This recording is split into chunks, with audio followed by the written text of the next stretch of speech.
Om Sri Sai Ram, Bhagavatha Vahini, Chapter-10.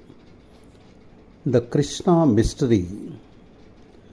Arjuna brings bad news of Krishna's demise. Bhima managed to muster up courage. Brother, grant me leave, and I will go to Dwaraka and return quickly, bringing full information of all that happened to remove your fear. Even while Bhima was praying on bended knees for permission, the sun set and the lamps started emitting feeble light from every place. A guard from the main entrance rushed in, announcing that Arjuna had come and was approaching the royal apartment. Everyone rose as if they had suddenly come to life. They hurried forward to meet Arjuna, the thirsty for news from Dwaraka. Arjuna came in depressed and despondent, devoid of any sign of joy. Without looking the brothers in the face, he rolled over Dharmaraja's feet. The signs confirmed Dharmaraja's fear, and he became eager to inquire further. He asked about the welfare of friends and kinsmen at Dwaraka.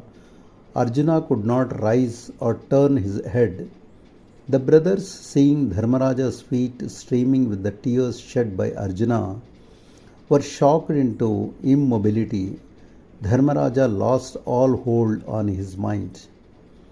He tried to lift Arjuna, shaking him by the shoulders. He shouted in agony into his ear, "Brother, what happened? What happened? What happened to the Yadavas? Tell us. Our hearts are about to burst. Save us from terrible anguish." But Arjuna did not reply. He could not raise or even spell out words. Dharmaraja continued raining questions on him, asking about the welfare of the Yadavas and others, mentioning them by name and asking about each one separately. Arjuna did not react even to this desperate fusillade. He showed no response. He did not raise his face and look on his brothers. "You need not tell us the rest, but this you must tell us. What has Vasudeva directed you to tell us? What is his message to us? Tell us that." Dharmaraja appealed. Arjuna could bear it no longer. The grief that he had held back so long gushed out in full flood. "We have Vasudeva no more. Oh, we are orphaned. We could not keep him. We have no more luck," he said and fell on his face, sobbing on the floor. Sahadeva grasped the situation and its possibilities and closed all doors that led into the hall. He engaged himself in trying to soothe Arjuna's distress. "Alas, that we lived to hear this! What fate, oh destiny! How could you treat the world so cruelly?" The brothers lamented together. "Lord, why have you deserted the Pandavas? Why this breach of trust? We survived to hear this news. This is the result of the accumulation of sin during many generations." Each one was submerged in his own grief, in his own despair, and the hall was filled with gloomy silence. Dharmaraja braved the silence first.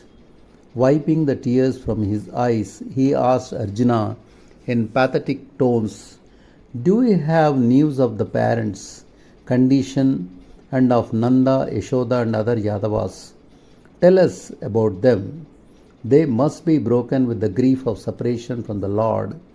When we have been reduced to this helpless depth, what can we say of them? They must be sunk in unfathomable despair. How can they keep body and breathe together?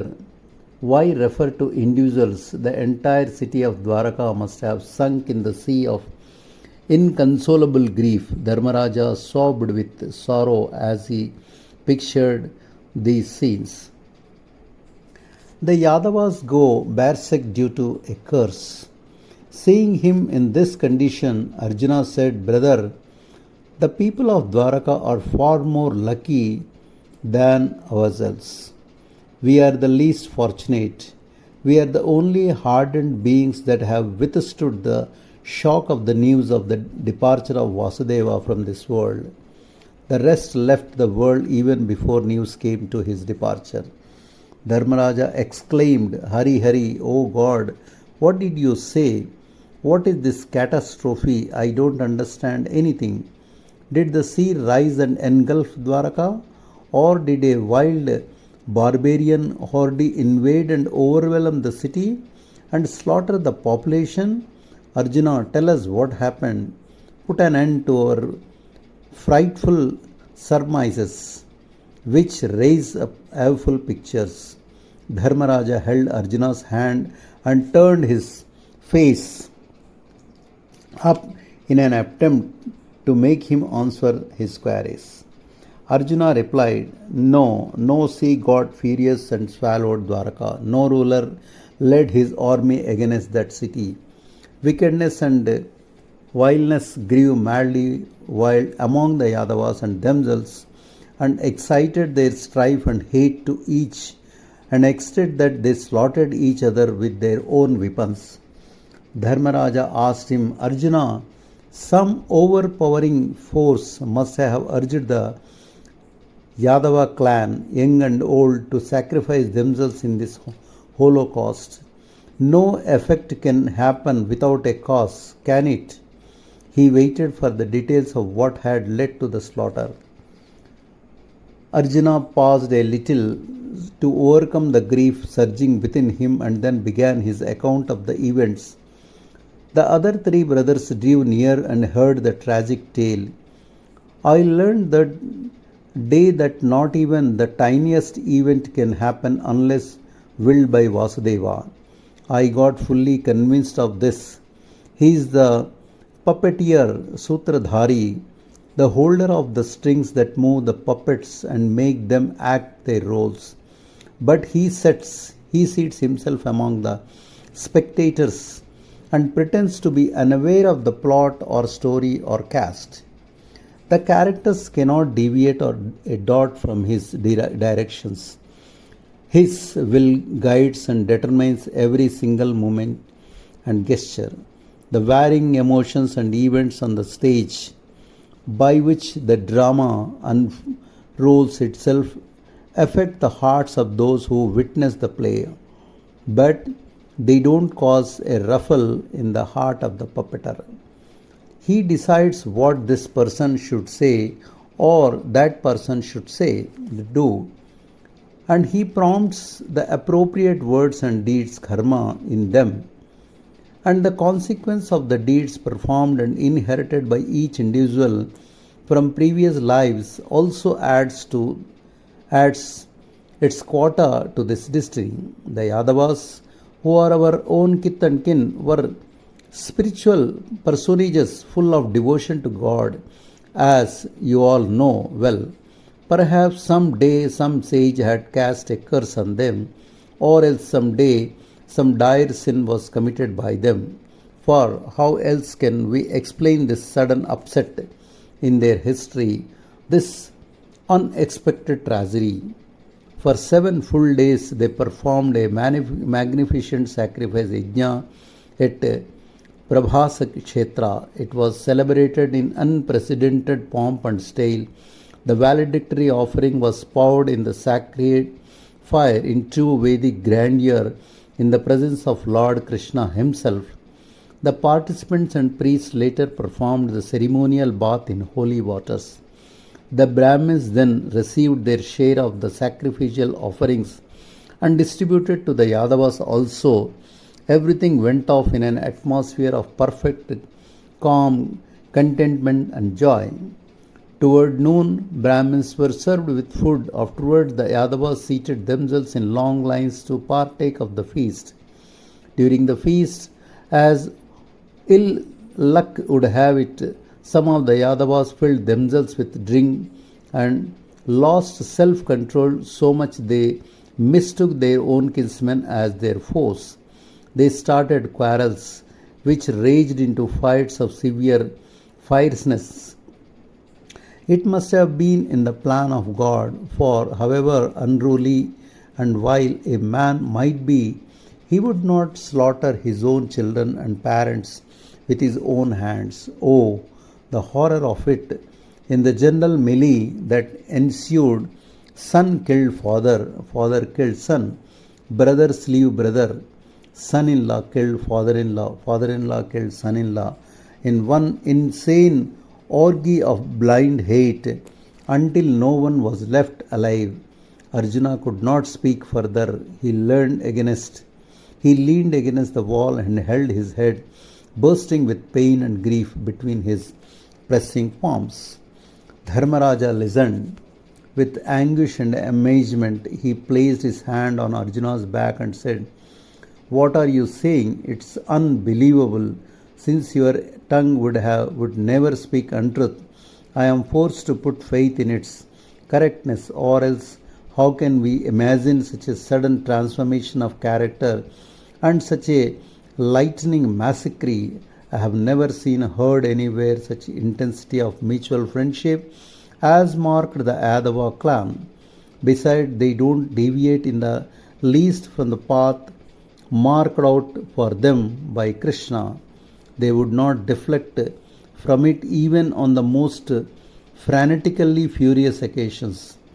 That they would beat one another to death in Krishna's very presence, regardless of all canons of good behavior, is strange indeed.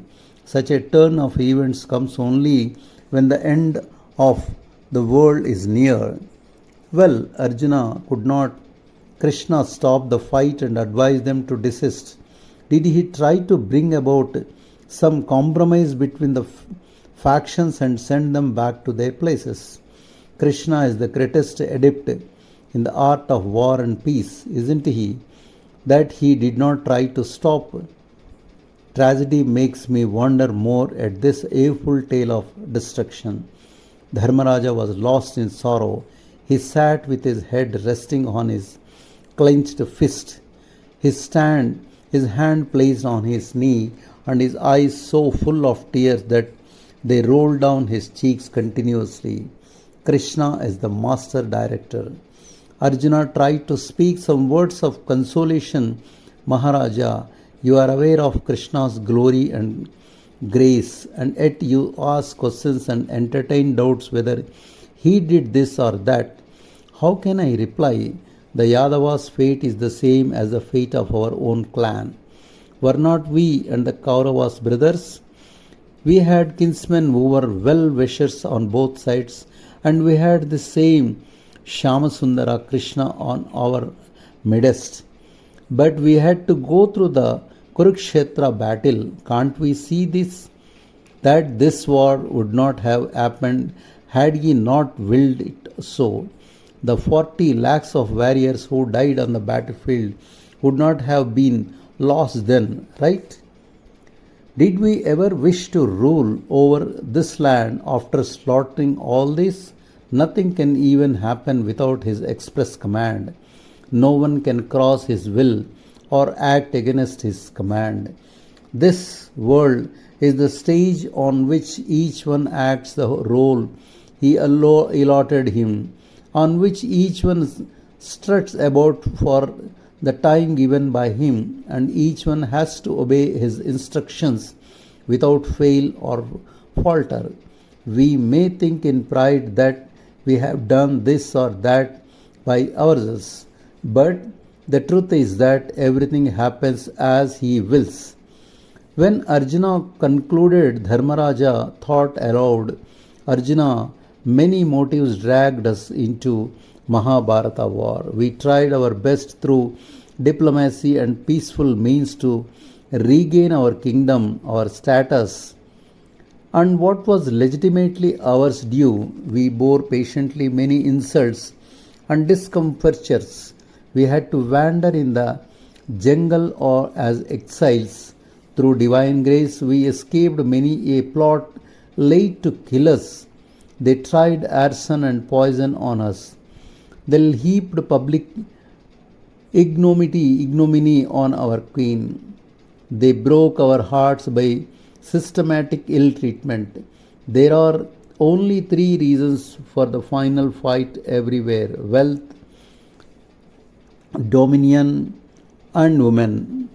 But consider the Yadavas, they had no such reason to fall out among themselves in mortal combat. It appears as if destiny was the only overpowering reason for this cataclysm. The Yadavas were rolling in plenty. They had no lack of grain or gold, and their wives, they were models of virtue, faithful and devoted. They never deviated from the wishes or commands of their husbands. They could not bring insult or discomfiture to their lords from any quarter. How then could faction and internecine strife raise their heads so suddenly among them? Arjuna replied, "My dear brother, we see the outer circumstances, the processes that result in the final event, and in our ignorance we judge that this set of causes produced these effects. We guess the nature of emotions and feelings from what we gauge from events, but circumstances, events, emotions, and feelings are all simply instruments in his hands, serving his will and his purpose. When the moment comes, he uses them for his plan and brings about the fight he has willed. He is the embodiment of time, Kala. He comes as the master of time, and through some denouncement of the plot, he finishes the drama. That which brought about birth brings about death too. He finds reason for both in the same degree. Do we seek to know why there was no birth? No. Then why seek to know why death occurs? It occurs, that is enough. Reason finding is a superfluous occupation. He causes beings to create beings, and he causes beings to end beings. Bodies get born, bodies die. Nothing more serious happens at birth or death. This was taught us often by Vasudeva. Why then should we doubt or deviate from the steady courage he sought to give us? You might say that it is not just that he who caused us to be born should be the person who kills us. Between birth and death, man does have some capacity to earn merit and demerit, and this has some influence on the course of events. Within these limits, the Lord plays the game of football with birth, death, and life. Birth and death are two high cliffs between which the river of the life flows. The force of Atmic faith is the bridge that spans the chasm, and for those who have developed that force and faith, floods are of no concern. With Atmic faith as their safe support, they can reach the other bank, braving all dangers. O King, all this is but a grand puppet show by that master director. The Yadavas today, like the Kauravas yesterday, had no individuality of their own. There is no use blaming either. Can this material body composed of the five elements, earth, water, fire, air, and ether, move or act without his prompting? No. It is his amusement to cause one to be born through another and to cause one to die through another. How else can you explain the fact of the snake laying eggs, warming them to bring out the young and then eating the very children thus born? Even among them it eats up only those whose term is ended. So to say, not every one of the snakelings, the fish that live in the water, get caught in the nets when their term ends. Why the small fish get eaten by the fig ones, and they in their turn get swallowed by even bigger ones. This is his law. The snake eats the frog, the peacock eats the snake. This is his game. Who can probe into the reasons for this? The truth is, every single event is the decision of this Balagopala, the deep mystery of the Lord's play. We can't sense the mystery of his play. We have failed to understand it. There is no profit in worrying over that failure now. With that deluding human form, he moved with us, mixed with us, dined with us, behaved as if he was our kinsman and well wisher, friend and guide, and saved us from many a calamity that threatened to overwhelm us. He showed divine mercy on us and solved for us the toughest problems that defied solutions. In remarkably simple ways, during all this time that he was near and dear to us, we were carried away by pride that we had his grace. We did not try to fill ourselves with that supreme joy and to dive deep into the floods of his grace. We sought from him mere external victory and temporal benefits. We ignored the vast treasure with which we could have filled our hearts. We never contemplated on his real reality. We guarded us as if we five were the five vital heirs, Pancha Prana, for him. He came forward to help us and to lead us in every undertaking, however small, and he fulfilled it for us. Brothers, what shall I say? We might be born many times over, but we can never have again such a friend and kinsman. I received love much more intense than that of a mother from him, a love that no mother can confer.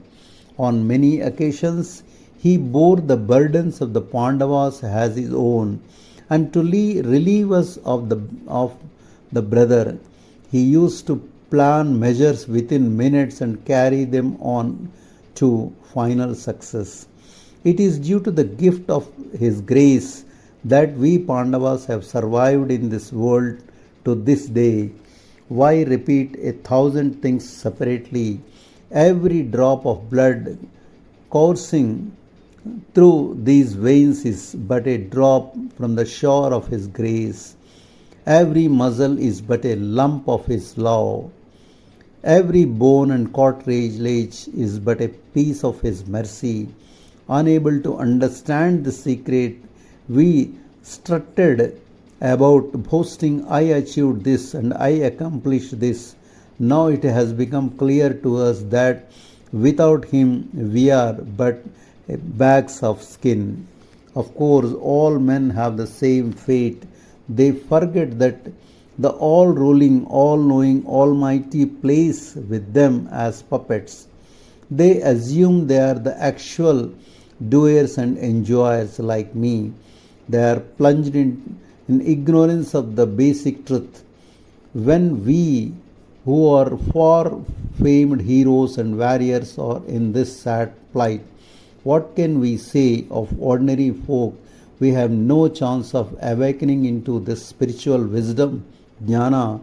For this, the sad experience I had on my way is the direct proof. Thus spoke Arjuna.